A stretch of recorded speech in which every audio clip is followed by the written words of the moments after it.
इस लेक्चर में हम क्लाइमेट फाइनेंस के बारे में डिस्कस करेंगे। ये हमारे यूपीएससी के प्रीलिम्स और मेंस दोनों के लिए इम्पोर्टेंट है। अभी रिसेंटली न्यूज़ में क्यों था? क्योंकि इंडिया के फाइनेंस मिनिस्टर ने अर्ज किया है एडवांस इकोनॉमीज़ को। एडवांस इकोनॉमीज़ का मतलब है जी डेवलप्ड कंट्री, हिंदी में बोलेंगे विकसित देश, डेवलप्ड कंट्रीज़ को अर्ज का मतलब है अपील करना। अपील की है कि वो जो क्लाइमेट फाइनेंस के लिए इन्होंने कमिटमेंट किया है उसको स्केल अप करें, मतलब इंक्रीज करें, कि ट्रांसफ़र करें टेक्नोलॉजी। एक तो जी पैसा जो इन्होंने कमिटमेंट किया था कुछ डेवलप्ड कंट्रीज़ ने, बहुत सारी ऐसी कन्वेंशन हुई, मीटिंग हुई, वो सारा डिटेल में हम पढ़ेंगे इसमें। तो उन्होंने डेवलप्ड कंट्रीज़ हैं जो, जैसे यूएसए होगी जी, अमेरिका, कनाडा हो गई, या आपकी यूके हो गई, या इटली फ्रांस हो गई, तो ये डेवलप्ड कंट्रीज़ हैं, समझे। इन्होंने कमिटमेंट किया था कि ये डेवलपिंग कंट्रीज़ हैं जो विकासशील देश, जैसे इंडिया हो गया जी, चाइना हो गया, ब्राज़ील हो गया, तो ये जो कंट्रीज़ हैं इनको क्या है फंड ट्रांसफ़र करेंगी ताकि ये क्लाइमेट चेंज से टैकल, मतलब क्लाइमेट चेंज को एड्रेस कर सकें, टैकल कर सकें, निमट सकें। क्लाइमेट चेंज का मतलब है जी कि जो ग्लोबल एवरेज टेम्परेचर बढ़ रहा है ना, जैसे ग्रीन हाउस गैस का इमिशन होता है, जब फैक्ट्रीज वगैरह से जो पॉल्यूशन निकलता है, कार्बन इमिशन होता है, कार्बन जब इन्वायरमेंट में जाता है तो इन्वायरमेंट में पॉल्यूशन फैलाता है, स्प्रेड करता है। तो ये ग्रीन हाउस गैस की वजह से ग्लोबल वार्मिंग हो रही है। ग्लोबल वार्मिंग का मतलब है जी अर्थ का एवरेज टेम्परेचर इंक्रीज हो रहा है। जैसे मान लो अगर अर्थ का एवरेज टेम्परेचर, औसत अगर तापमान निकालें 100 साल पहले, मान लो 15 डिग्रीज था, तो अब बढ़ के 15.5 डिग्री या 15.5 डिग्री से ज़्यादा हो गया। तो ये मान लो आप कि एवरेज टेम्परेचर इंक्रीज हो रहा है। ये सिर्फ एग्जाम्पल के लिए है। तो ये होता है जी ग्रीन हाउस गैस और ग्लोबल वार्मिंग। अब यही अपील किया है कि जो कुछ मीटिंग्स में डेवलप्ड कंट्रीज़ ने, एडवांस्ड इकोनॉमीज़ ने कमिटमेंट किया था कि वो ट्रांसफ़र करेंगे टेक्नोलॉजी डेवलपिंग कंट्रीज़ को और क्लाइमेट फाइनेंस करेंगे, तो वो अपना कमिटमेंट पूरा करें। ये फाइनेंस मिनिस्ट्री ने अभी अपील की है। तो ये कब किया?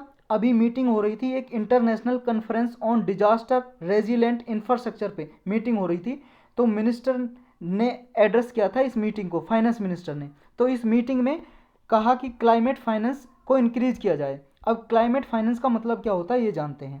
क्लाइमेट फाइनेंस का मतलब है it refers to local, national, transnational financing.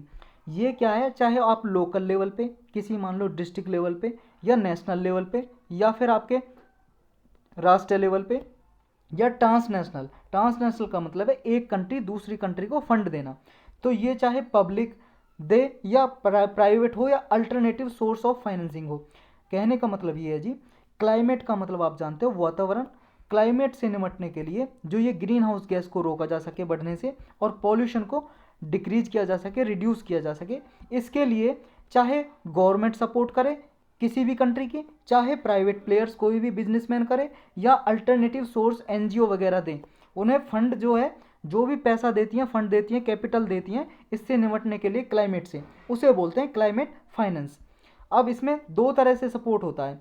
It seeks to support mitigation and adaptation. Mitigation का मतलब होता है जी टू रिड्यूस, जो क्या है ऐसे इफर्ट लेना कि जो क्लाइमेट चेंज हो रहा है ग्रीन हाउस गैस की वजह से, उन ग्रीन हाउस गैसेज को रिड्यूस किया जाए, मिटिगेट किया जाए, ऐसे एफर्ट लिए जाए।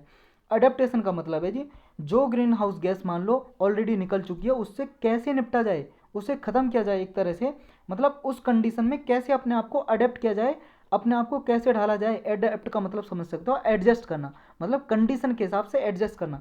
जैसे मान लो अगर ठंड ज़्यादा हो रही है तो वो क्या है, एडजस्ट करेंगे ठंड में, लोग रजाई लेंगे या कुछ भी लेंगे। गर्मी ज़्यादा हो रही तो भी एडजस्ट करेंगे, एसी लगाएंगे, कुछ भी करेंगे। तो ये हो गया जी अडेप्टेशन, सिचुएशन के हिसाब से अपने आप को एडजस्ट कर लेना। तो जैसे ही ग्रीन हाउस गैस का जो बढ़ रहा है, क्लाइमेट चेंज हो रहा है, उसको एड्रेस करने के लिए दो तरह की से सपोर्ट होती है, मिटिगेशन और एडेप्टेशन। ये आपके मेंस में लिखने के लिए इंपॉर्टेंट है। अब इसमें क्या है, यूएनएफसीसीए एक, क्योटो प्रोटोकॉल है, पेरिस एग्रीमेंट है, ये फाइनेंशियल असिस्टेंस देने की काम करते हैं कंट्रीज से, with more financial resources to those that are less endowed and more vulnerable.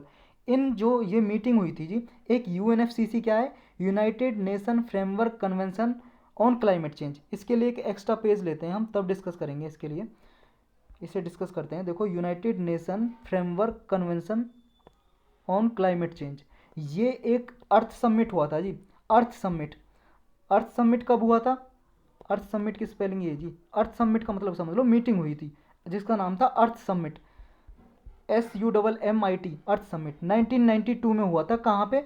Brazil में एक जगह है जी, ब्राज़ील साउथ अमेरिका में एक कंट्री है ब्राज़ील, वहाँ पे एक जगह है de Janeiro, Rio de Janeiro, ये कंट्री है जी ब्राज़ील, वहाँ पे एक जगह है रियो डी जेनेरियो, वहाँ पे एक मीटिंग होती है क्लाइमेट चेंज से निपटने के लिए, कैसे इसको एड्रेस किया जाए, जो क्लाइमेट चेंज जो हो रहा है, जो आपका ग्रीन हाउस गैस इमिशन हो रही है, तो इसको या तो अर्थ समिट के नाम से जानते हैं, अर्थ समिट, या फिर किस नाम से जानते हैं, इसे बोलते हैं United nation conference on environment and development, environment and development, तो इस नाम से भी जानते हैं इसे, ये नाम जरूरी है याद करने, United nation conference, United nation conference on environment and development, और या फिर अर्थ समिट बोलते हैं। तो इसमें कई डॉक्यूमेंट सामने आए निकल के, जैसे आपका CBD आया इससे निकल के, कन्वेंशन ऑन बायोलॉजिकल डाइवर्सिटी, इससे ही UNFCC आया। UNFCC क्या है फिर? United nation framework convention on climate change, ये भी 1992 में निकल के आया, लेकिन ये 1992 के बाद 1994 में लगभग इस पर लगभग 150 से ज़्यादा कंट्री ने साइन किए। एक ट्रीटी है, इंटरनेशनल ट्रीटी है जी, जो क्लाइमेट चेंज से निपटने के लिए काम करती है, मतलब क्लाइमेट चेंज को कैसे रोका जाए, ग्रीन हाउस गैस को कैसे घटाया जाए, इसकी मीटिंग होती है UNFCC की हर साल, जिसे बोलते हैं कॉन्फ्रेंस ऑफ पार्टीज, यानी कि मीटिंग होती है। इसकी एक मीटिंग हुई थी 2015 में, 2015 में, जिसका नाम क्या था, क्योंकि ये फ्रांस के पेरिस में हुई थी। फ्रांस एक कंट्री है जी, यूरोप में, पता ही होगा, उसकी कैपिटल है पेरिस, उसकी राजधानी है, तो यहाँ पे हुई थी, इसलिए इस मीटिंग का नाम रख दिया कॉन्फ्रेंस ऑफ पार्टीज, हुई थी 2015 में। और कौन से नंबर की हुई थी? 21 नंबर की, मतलब 21वीं मीटिंग हुई थी UNFCC की, कहाँ पे? फ्रांस के पेरिस जगह में। तो इस डील हुई थी ना, उसका नाम भी यही रख दिया, पेरिस एग्रीमेंट के नाम से, पेरिस समझौता। तो इसमें ये स्टेप लिए गए कि इसमें एक नया कॉन्सेप्ट आया, कौन सा? Nationally determined contribution, intended nationally determined contribution, INDC। इसका क्या मतलब है कि इससे पहले 1997 में एक मीटिंग हुई जापान के क्योटो शहर में, एक क्योटो सिटी है जी जापान में, वहाँ पे भी क्लाइमेट चेंज को, ग्रीन हाउस गैस इमिशन को कैसे रोका जाए, इस पे मीटिंग हुई। और यहाँ पे स्टेप लिया गया कि जो भी ज़्यादा पॉल्यूशन फैला रहा है, मान लो जैसे डेवलप्ड कंट्री है जी, डेवलप्ड कंट्रीज़ ने जब से इंडस्ट्रियल रिवॉल्यूशन स्टार्ट हुई है, इंडस्ट्रियल रिवॉल्यूशन का मतलब है जी औद्योगिक क्रांति, ये कोई ऐसी रिवॉल्यूशन नहीं थी जिसमें किसी ने फाइट किया था, जैसे रिवॉल्यूशन होती थी कोई फाइट करता था ना, राजा से, किसी से, या ब्रिटिशर से रिवॉल्यूशन होती थी जब गुलाम बना के रखा था इंडिया को, लेकिन इसमें कोई फाइट नहीं हुई थी। इंडस्ट्रियल रिवॉल्यूशन का मतलब है जी औद्योगिक क्रांति, यानी कि इसमें इंडस्ट्रीज सेटअप करने की होड़ सी लग गई आपस में कंट्रीज़ की में। जैसे जी डेवलप्ड कंट्री थी, जैसे UK हो गया जी, USA हो गया, अमेरिका हो गया, इटली हो गया, जापान हो गया, आपका जर्मनी हो गया जी, जर्मनी, तो इनमें क्या जी होड़ सी लगी, एक तरह से कंपटीशन रहा जी इनके बीच में, कि ज़्यादा से ज़्यादा मॉडर्न कंपनी ये एस्टेब्लिश करने लगी अपनी कंट्रीज़ में। ये इंडस्ट्रियल रिवॉल्यूशन की बात हो रही है जी, ये लगभग स्टार्ट हुआ था 18th सेंचुरी में। तो ये मॉडर्न इंडस्ट्रीज सेटअप करने लगी, जिससे क्या है प्रोडक्शन बहुत ज़्यादा बढ़ा दी, क्या है बहुत ज़्यादा इसमें वस्तुएं, गुड्स वगैरह प्रोड्यूस हुई, और जिससे क्या है जब इन्होंने गुड्स वगैरह प्रोड्यूस होंगी तो ये क्या है इलेक्ट्रिसिटी यूज़ करेंगे, इलेक्ट्रिसिटी बनती थी थर्मल पावर से, उससे क्या इमिशन बहुत ज़्यादा होता था, पॉल्यूशन बहुत ज़्यादा हुआ।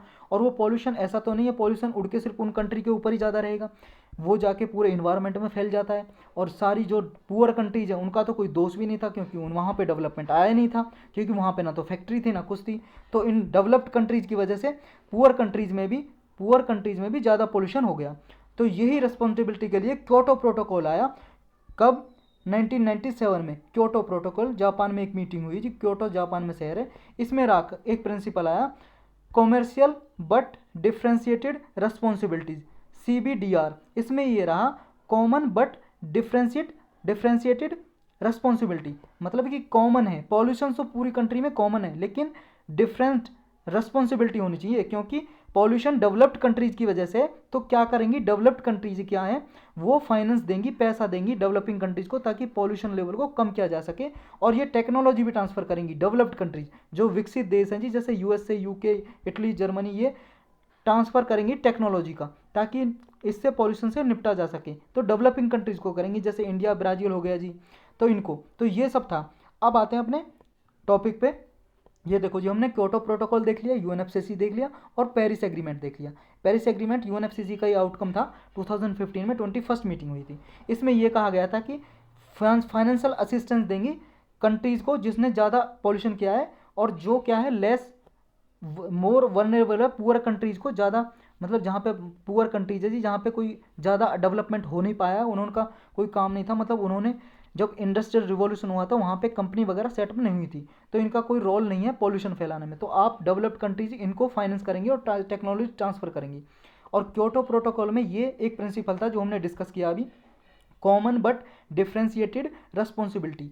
कॉमन बट मतलब है जी, कॉमन तो पॉल्यूशन तो सब पूरी कंट्रियों में कॉमन है, लेकिन रिस्पॉन्सिबिलिटी डिफरेंट होगी। जो डेवलप्ड कंट्री है वो रिस्पॉन्सिबिलिटी, उनकी रिस्पॉन्सिबिलिटी है, उन्होंने ज़्यादा पॉल्यूशन फैलाया क्योंकि इंडस्ट्रियल रिवॉल्यूशन उनकी कंट्री में स्टार्ट हुआ था, मॉडर्न इंडस्ट्रीज उन्हीं ने ही स्टार्ट किया था सेटअप करना, और उनकी वजह से पॉल्यूशन बहुत ज़्यादा हुआ है, जिसकी वजह से globally green house gas emission बहुत ज़्यादा हुआ है। ग्रीन हाउस गैस होती है जी, जैसे आपका CO2 हो गया, मीथेन हो गया, CH4, नाइट्रस ऑक्साइड हो गया जी, आपका वाटर वेपर भी ग्रीन हाउस गैस में आता है जी। तो ये इनका इमिशन बहुत ज़्यादा हुआ है इन कंट्रीज़ की वजह से। तो ये क्या है, जो ये गैस होती है ना ग्रीन हाउस गैस, इन्हें इसलिए ग्रीन हाउस गैस बोलते हैं क्योंकि ये टेम्परेचर है ना उसको एब्जॉर्ब कर लेती हैं एटमॉस्फेयर में, और टेम्परेचर बढ़ा देती हैं एटमॉस्फेयर का, इसी वजह से ग्रीन हाउस गैस बोलते हैं इन्हें, और हिंदी में भी ग्रीन हाउस गैस ही बोलते हैं इन्हें। तो इनकी रिस्पॉन्सिबिलिटी है डेवलप्ड कंट्रीज़, ये क्या है पैसा देंगी डेवलपिंग कंट्रीज़ को, फाइनेंस करेंगी। तो ये सारा मैटर है। अब climate financing is a critical to tackle the issues posed by climate change and achieve the goal of limiting the rise in earth average temperature to below 2 degree celsius over pre industrial level. क्या जी, ये Paris agreement हुआ था ना, उसमें ये target रखा था कि देखो जब क्योटो प्रोटोकॉल हुआ था उसमें तो टारगेट क्या था, कॉमन बट डिफ्रेंशिएटेड रिस्पॉन्सिबिलिटी। उसमें तो ये था कॉमन बट डिफ्रेंशिएटेड रिस्पॉन्सिबिलिटी की डेवलप्ड कंट्री हैं वो देंगी डेवलपिंग कंट्रीज़ को। लेकिन जब ये पेरिस एग्रीमेंट हुआ तो इसमें पहली बार INDC का कॉन्सेप्ट आया, मतलब इंटेंडेड नेशनली डिटरमिन्ड कंट्रीब्यूशन, मतलब डेवलपिंग कंट्रीज चाहें, जो विकासशील देश है ना, जैसे इंडिया हो गया, चाइना हो गया, डेवलपिंग कंट्रीज, वो भी चाहें तो कंट्रीब्यूट कर सकती हैं। मान लो फाइनेंस देना, पैसा देना, फंडिंग देना, कैपिटल देना, या फिर टेक्नोलॉजी ट्रांसफ़र करना, या कोई स्टेप लेना जिससे पॉल्यूशन लेवल कम हो सके अपनी कंट्री में भी और वर्ल्ड वाइड भी। तो सारे स्टेप लेने के लिए ये कंसेप्ट आया कि अपनी मर्जी से करेंगी, वो चाहें तो कर सकती है, नहीं भी तो नहीं। तो ये इंटेंडेड नेशनली डिटरमिन्ड कंट्रीब्यूशन अपने आप डिक्लेयर करेंगी हर एक कंट्री। तो पहली बार ये कंसेप्ट आया 2015 में जब COP21 हुआ, कॉन्फ्रेंस ऑफ पार्टीज 21 UNFCC की, तो ये आया इसमें। तो इसमें ये टारगेट रखा गया कि ये जो लेवल है 21st सेंचुरी में टेम्परेचर का, ग्लोबल एवरेज टेम्परेचर है, उसको क्या है, जैसे मान लो इंडस्ट्रियल रिवॉल्यूशन से ग्लोबल एवरेज टेम्परेचर था जो अर्थ का, वो 15 डिग्री माना जाता है, 15 डिग्री सेल्सियस था, लेकिन अब 16.5 डिग्री हो गया ग्लोबल टेम्परेचर, ग्लोबल अर्थ एवरेज टेम्परेचर। तो इसको क्या है 2 डिग्री से ज़्यादा नहीं बढ़ने देना 21st सेंचुरी, ये जब कंप्लीट होगी, जो अभी 21st सेंचुरी चल रही है ना जी, 2021 चल रहा है, ऐसे कर करके 2099 आ जाएगा, 2099, और फिर क्या आ जाएगा 2100 हो जाएगा, यानी कि 22nd सेंचुरी स्टार्ट हो जाएगी। तो 2100 तक क्या है, ये 2 डिग्री से ज़्यादा नहीं बढ़ने देना, ये टारगेट रखा गया पेरिस एग्रीमेंट में जब COP21 हुआ 2015 में, 2015 में, समझ गए। तो ये टारगेट रखा गया, और ये भी रखा गया 2 डिग्री से कम तो रखना ही है, अगर ज़्यादा कोशिश हो सकी तो 1.5 डिग्री से भी बिलो रखना है ग्लोबल एवरेज टेम्परेचर। तो ये रखा गया इसमें।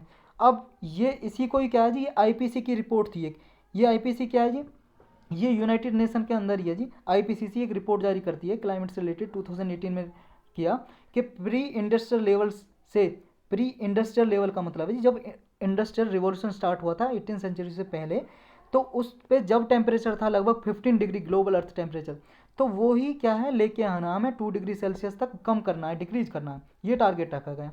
अब commitment of advance economy, advance economy ने क्या कमिटमेंट किया जी, मतलब कुछ क्या डेवलप्ड कंट्रीज़ ने कुछ किया है, उसका जवाब है जी यस। उन्होंने क्या है, एक कॉनकन एग्रीमेंट हुआ जी 2010 में, 2010 में हुआ जी कॉनकन एग्रीमेंट। कॉनकन एक जगह है, वहाँ पे ये एग्रीमेंट हुआ, एक सिटी का नाम है, तो इसी के सिटी के नाम पे रख दिया कॉनकन समझौता, कॉनकन एग्रीमेंट। इसमें जो डेवलप्ड कंट्रीज है नहीं, उन्होंने कमिट किया, उन्होंने कहा कि हम भाई साहब 2020 तक आते आते, 2020 तक आते आते हम $100 बिलियन पर ईयर इकट्ठा किया करेंगे और डेवलपिंग कंट्रीज़ को दिया करेंगे और उन्हें टेक्नोलॉजी ट्रांसफ़र करेंगे ताकि वो क्लाइमेट चेंज से निपट सकें, ग्लोबल जो green house gas globally release हो रही हैं उनको मिटिगेट कर सकें, अडेप्टेशन कर सकें, कम कर सकें, रिड्यूस कर सकें।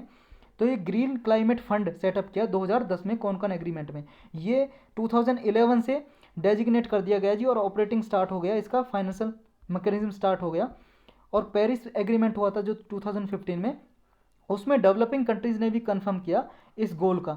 और उन्होंने कहा, डेवलप्ड और डेवलपिंग कंट्रीज़ ने दोनों ने बोला कि 2025 तक, प्रायर टू 2025, 2025 से पहले पहले क्या है, पूरे वर्ल्ड वाइड सारी कंट्री मिलके $100 बिलियन पर ईयर इकट्ठा करेंगी ताकि क्लाइमेट चेंज से निपटा जा सके। लेकिन पेरिस एग्रीमेंट ने फिर इसे रीअफर्म किया। ये तो एग्रीमेंट था, इसने ये रीअफर्म किया जी पेरिस एग्रीमेंट ने कि डेवलप्ड कंट्रीज़ की ऑब्लिगेशन है कि वो कंट्रीब्यूट करेंगी डेवलपिंग कंट्रीज़ के लिए। और पेरिस एग्रीमेंट में ये भी कहा, जो हमने पढ़ा ऑलरेडी, कि इंटेंडेड नेशनली डिटरमेंट कंट्रीब्यूशन आया, यानी कि वॉलंटरी, अपनी इच्छा से अगर डेवलपिंग कंट्रीज़ भी चाहें, डेवलपिंग कंट्रीज़, तो वो फर्स्ट टाइम ये दिया गया पहली बार डेवलपिंग कंट्रीज़ के लिए भी, कि उनकी भी रिस्पॉन्सिबिलिटी बनती है कि वो भी अगर चाहें अपनी मर्जी से वॉलंटरी कंट्रीब्यूशन कर सकती हैं।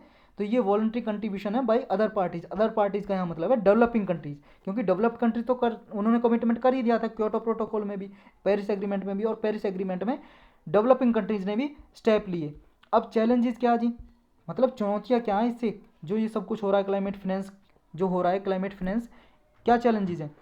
देखो जी, ऑलमोस्ट 75% जो फंड आता है ना climate change, climate finance, climate change के लिए, तो डेवलपिंग कंट्री रेज करती हैं। वो 75% जितना भी रेज करती है ना, 75% फंड तो डोमेस्टिकली यूज कर लेती हैं, मतलब अपना पैसा अपने आप ही यूज कर लेना अपनी कंट्री में। एक तो ये जी सबसे बड़ा मोटा इसका जो चैलेंजेस है, चुनौती है। Despite developing countries bearing a significant burden, इसके बावजूद कि जो डेवलपिंग कंट्रीज है जी वहाँ पे ज़्यादा बर्डन है। क्यों? क्योंकि वो अभी उनके पास ना तो ऐसी टेक्नोलॉजी है, बहुत सारी ऐसी पुअर कंट्रीज है ना जी। अफ्रीका में देखो बहुत पुअर कंट्रीज, वहाँ पे टेक्नोलॉजी है ही नहीं कि वो क्लाइमेट चेंज से कैसे निपट सकते हैं। वहाँ तो खाने के लिए भोजन ही नहीं है, फूड ही नहीं है, फूड सिक्योरिटी नहीं है, तो वहाँ पे भुखमरी बहुत ज़्यादा, बीमारी बहुत ज़्यादा, डिसीज़, तो वो कैसे क्लाइमेट चेंज, तो उनके लिए बहुत दूर की बात है ना। तो ये सब बहुत बड़ा चैलेंज है जी। दूसरा, total pledge of green climate fund, जो ग्रीन क्लाइमेट फंड सेटअप किया था 2010 में, उसका टारगेट क्या था कि 2020 आते आते $100 बिलियन इकट्ठा करेंगी सारी कंट्री मिलके।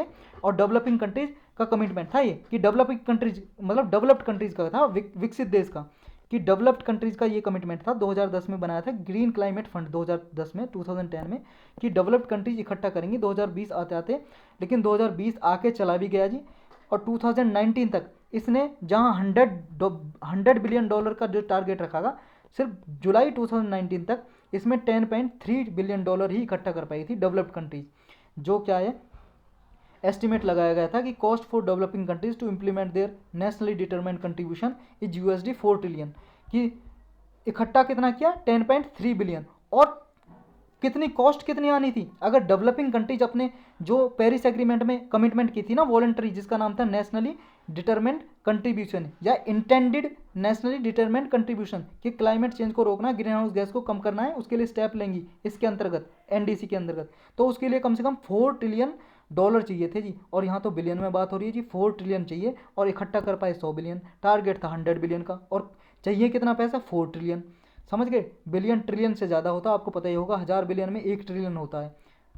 अब मोस्ट क्लाइमेट फंड है जो क्या हो रहा है जी, मिटिगेशन पे ज़्यादा खर्च हो रहा है रेदर देन अडेप्टेशन। अडेप्टेशन पर नहीं हो रहा। मिटिगेशन का मतलब क्या है, टू रिड्यूस, यानी कि कोई डिवाइजिंग न्यू सॉल्यूशन, मतलब कोई न्यू सॉल्यूशन ढूंढने के लिए ज़्यादा खर्च हो रहा है, मिटिगेशन पे खर्च हो रहा है ज़्यादा पैसा, लेकिन अडेप्टेशन पे नहीं हो रहा। अडेप्टेशन का मतलब है जी मैनेजिंग द करंट इशू, मतलब जो अभी करंट इशू है, जो अभी पॉल्यूशन है, ग्रीन हाउस गैस है, उसको कैसे, उससे कैसे टैकल किया जाए, एड्रेस कैसे किया जाए, निपटा कैसे जाए, उस पर ज़्यादा खर्च नहीं हो रहा, बल्कि मिटिगेशन पे हो रहा है। न्यू सॉल्यूशन ढूंढ रहे हैं कि कैसे कम किया जाए, इस पर ज़्यादा खर्च हो रहा है। ये भी याद रखना, स्टेटमेंट में ये भी पूछा जा सकता है कि more climate fund has flown into adaptation rather than mitigation, ऐसे उल्टा करके पूछ सकते हैं। लेकिन ज़्यादा किस पे खर्च हो रहा है, मिटिगेशन पे रेदर देन अडेप्टेशन।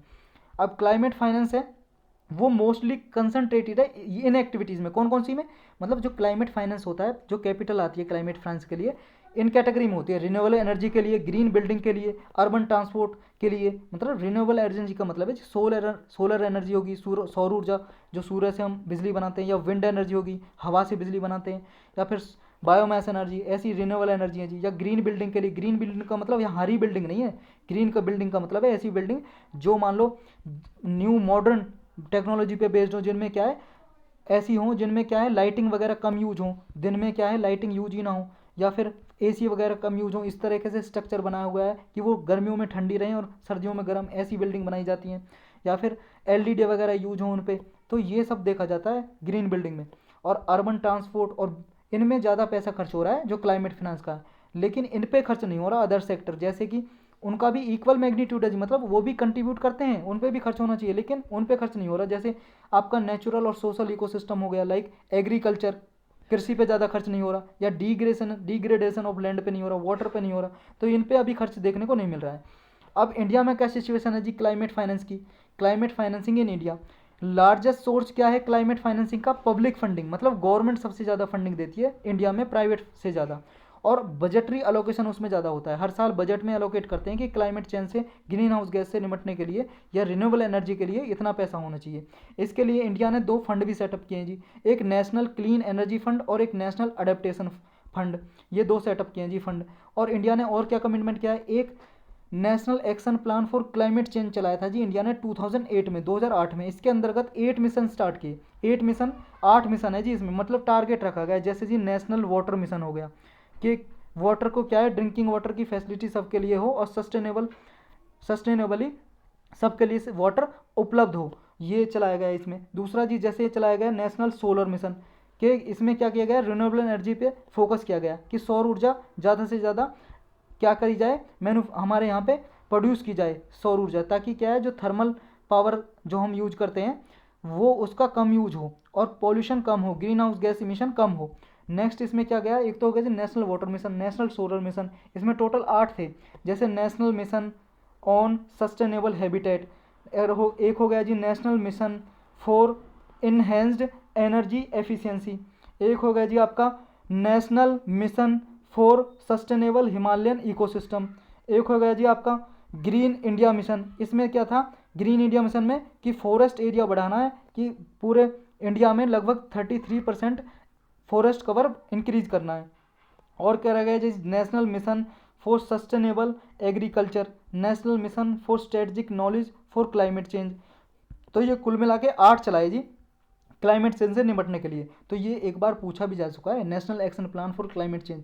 और पीसीएस के एग्जाम होते हैं उनमें तो डेट ईयर ही पूछ लेते हैं, कौन से ईयर में स्टार्ट किया ये, 2008 में। और 2008 में भी 30 जून को स्टार्ट किया जी, याद कर सकते हो, अब 30 जून 2008 को।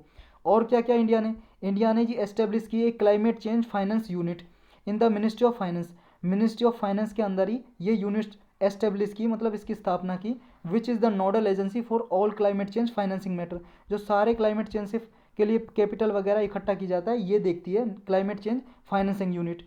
उसके बाद जो पब्लिक फंडिंग और इंडिया में होती है वो इनएडुकेट है और मिसयूज होती है, मतलब ना तो जी पूरी होती है, उस इनएडुकेट है, इनएडुकेट का मतलब सफिशिएंट नहीं है, उपयुक्त नहीं है, जितना हमें कैपिटल चाहिए क्लाइमेट चेंज से निपटने के लिए उतना है नहीं, और जितना है भी वो भी मिसयूज होता है, मतलब दूसरे कामों के लिए यूज हो जाता है। जैसे नेशनल क्लाइमेट एनर्जी फंड है जी, इसका जो फंड है बजटरी अलोकेशन में क्या है ये यूज कर लेते हैं ministry of new and renewable energy use कर लेती है जी इसे। जैसे मान लो ministry of new and renewable energy के लिए फंड जो कम पड़ जाता है तो इस फंड से क्या है ये पैसा यूज कर लेती है जी। एडिशनली और क्या क्या इंडिया ने, देखो एक तो जी there is no assessment of climate relevance. देखो प्राइवेट जो पब्लिकली फंडेड प्रोजेक्ट होते हैं ना इंडिया में, कि इनसे क्या है पब्लिक गवर्नमेंट, मतलब पब्लिक फंडेड का मतलब है गवर्नमेंट पैसा देती है, कैपिटल देती है कि क्लाइमेट चेंज के लिए, तो उनका क्या है कोई असेसमेंट ही नहीं है। असेसमेंट का मतलब है मूल्यांकन ही नहीं होता कि पैसा खर्च हुआ है नहीं हो रहा। तो ये क्या है making it difficult to evaluate finance allocation towards climate action. तो ये डिफिकल्टी पैदा करता है कि जी फाइनेंशियल अलोकेशन जो हुई है सही तरीके से हो रही है नहीं हो रही, कोई असेसमेंट नहीं है, इवोल्यूशन नहीं है। अब ये तो चैलेंज हो गए जी और इंडिया के स्टेप हो गए। अब वे फॉरवर्ड में क्या जी, मतलब आगे क्लाइमेट चेंज से निपटने के लिए क्लाइमेट फाइनेंस है जो उससे क्या है एड्रेस करने के लिए क्या क्या स्टेप लिए जाने चाहिए। देखो एक तो पॉलिसी और इंडस्ट्री में दोनों में क्या है जी कन्वर्जेंस होना चाहिए, मतलब कि इंडस्ट्रीज़ को पॉलिसी के हिसाब से अपने सस्टेनेबली बिजनेस मॉडल अडॉप्ट करना चाहिए कि ऐसा जो भी फैक्ट्रीज हैं, इंडस्ट्रीज हैं जी, कंपनीज हैं, उनको पॉलिसी के हिसाब से ऐसे सॉल्यूशन ढूंढने चाहिए जिससे क्या है पॉल्यूशन कम हो और आपका प्रोडक्शन भी हो जाए, economy as well as environment दोनों साथ में चल सके, इकोनॉमिक डेवलपमेंट भी और सस्टेनेबल डेवलपमेंट भी और आपका इन्वायरमेंट का प्रोटेक्शन भी हो सके। तो ऐसे स्टेप लेने की ज़रूरत है। दूसरा, climate financing needs to be reported in a way that better reflects in the real value to the developing countries. जो क्लाइमेट फाइनेंसिंग है जी, रियल वैल्यू में डेवलपिंग कंट्रीज के लिए रिफ्लेक्ट होना चाहिए और रियल इफर्ट किसे करना चाहिए, डेवलप्ड कंट्रीज को, मतलब जो प्रयास है रोकने के लिए रियल किसे करने चाहिए, डेवलप्ड कंट्रीज जो रिस्पॉन्सिबल हैं ये पॉल्यूशन और ग्रीन हाउस गैस इमिशन के लिए। और रियल वैल्यू किसके पास होनी चाहिए, कैपिटल किसके पास आना चाहिए, ट्रांसफर ऑफ टेक्नोलॉजी किसके पास होनी चाहिए, डेवलपिंग कंट्रीज़ के लिए। तो डेवलप्ड कंट्रीज़ को सपोर्ट करना चाहिए ताकि इस जो क्लाइमेट फाइनेंस की जो प्रॉब्लम है और ग्रीन हाउस गैस इमिशन की प्रॉब्लम है, क्लाइमेट चेंज की प्रॉब्लम है, इनको एड्रेस किया जा सके। तो इस लेक्चर में सिर्फ इतना ही जी।